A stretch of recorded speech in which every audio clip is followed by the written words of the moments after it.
Se estás sempre com a cabeça na lua e só a net faz aterrar, está na hora de informação questionar. Quem aprende não se arrepende. Aprende enquanto te ouves, a emissão que te põe os pontos nos is. Com Andréia Oliveira e Catarina Brito. Here we go! Let's go! Sejam bem-vindos. Hoje temos em estúdio o professor Vítor Tomé, da Universidade Autónoma de Lisboa. Não só é jornalista desde 1993, como também se licenciou em professores do ensino básico. Atualmente participa em projetos do Conselho da Europa na área da cidadania digital, participação democrática e direitos humanos. Também dirige o projeto de intervenção comunitária, educação para a cidadania digital e participação democrática em Odivelas. Muito boa tarde, professor. Obrigado por ter aceito o nosso convite. Para começar, existe algum tipo de relação entre os mídia e os jovens na sala de aula? Existe algum tipo de relação, sim. Podemos dizer que dentro da sala de aula especificamente, só quando o professor alude aos média. O que eu penso que falta muito é a possibilidade das crianças e dos jovens poderem produzir média, mensagens média, notícias ou até opinião, ou fazerem vídeos dentro da sala de aula, por exemplo, ou fazerem até rádio, que seria algo interessante de fazer. Há algumas experiências, há boas experiências em Portugal, mas era importante que essas experiências fossem mais vastas, mais conhecidas e mais difundidas em todas as escolas. E qual é a importância então da educação para os mídia dentro de contexto escolar? É importante porque, vamos lá ver, não está em questão inserir os média na educação. Interessa é inserir a educação com os média, porque a possibilidade que as crianças têm de produzir média obriga a que elas tenham também a possibilidade de desconstruir, de perceber como é que os outros fazem para elas poderem fazer. E nessa desconstrução, as crianças conseguem aprender a analisar as mensagens, aquilo que lhes dizem.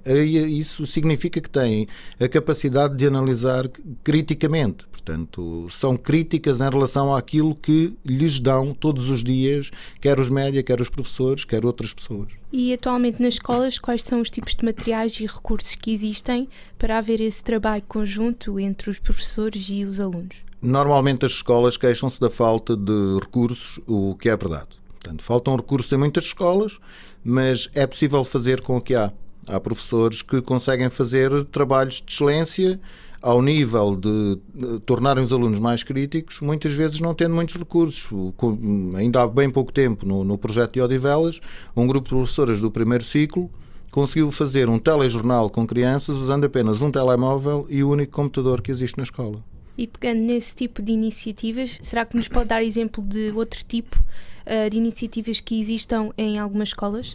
Sim, a mais conhecida, digamos assim, são os jornais escolares, sejam eles feitos em papel, sejam eles feitos online.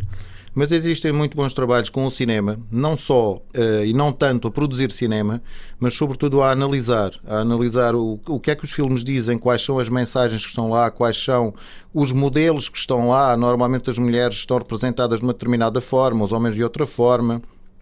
E isso é interessante. Há também alguns projetos de rádio muito, muito interessantes, simplesmente exigem mais meios e muitas vezes as pessoas pensam que são necessários também mais meios. Agora, em termos de televisão, em termos de fazer pequenos vídeos e tudo isso, não tem havido uma exploração de uma possibilidade enorme. É que as crianças fazem e são capazes, e os jovens obviamente, são capazes já de fazer os seus próprios vídeos, de criar canais de YouTube e algo similar. Podia-se fazer mais para que esse trabalho que os alunos fazem com uma enorme motivação fosse colocado ao serviço do ensino. E os alunos fora de contexto escolar, em casa, uma vez que são as crianças e os jovens, o meio deles é o tecnológico, digital, existem sites específicos para a educação para os mídia que eles possam aceder? Existem alguns sites, provavelmente, por exemplo, existe o portal da literacia mediática, mas esse portal informa sobre o que é a educação, sobre como é que podem ser usados os meios de comunicação na escola, na educação. Existem depois alguns recursos que podem estar em inglês ou noutras línguas e as pessoas têm que adaptar para as crianças fazerem uma autoaprendizagem, digamos assim. Ainda que existam recursos, não parece que eles estejam suficientemente divulgados ou que tenham qualidade, pelo menos no que dizemos, ou no que diz respeito aos recursos em português.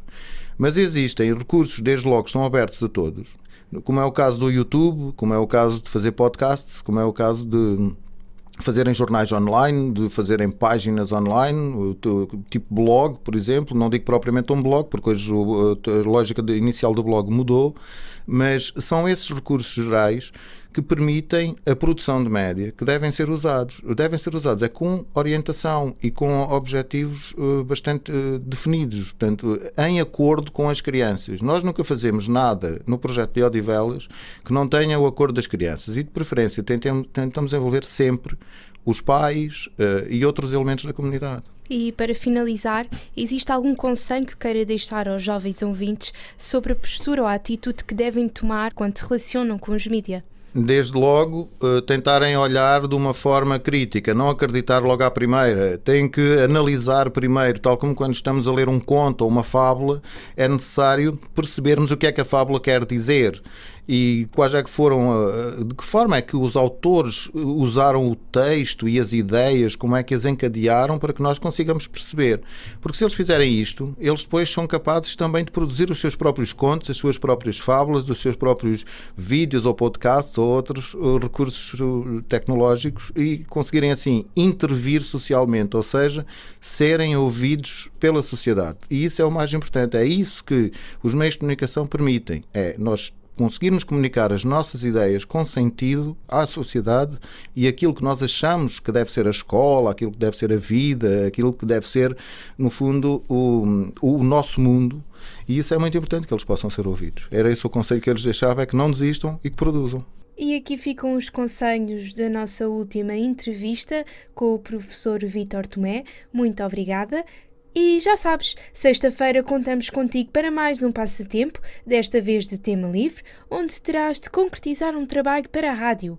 Qualquer dúvida, vai até ao site aprendemquantoouves.com ou passa na nossa página de Facebook. Até sexta!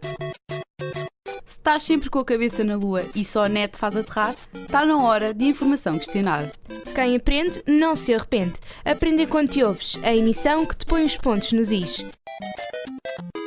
Here we go! Let's go!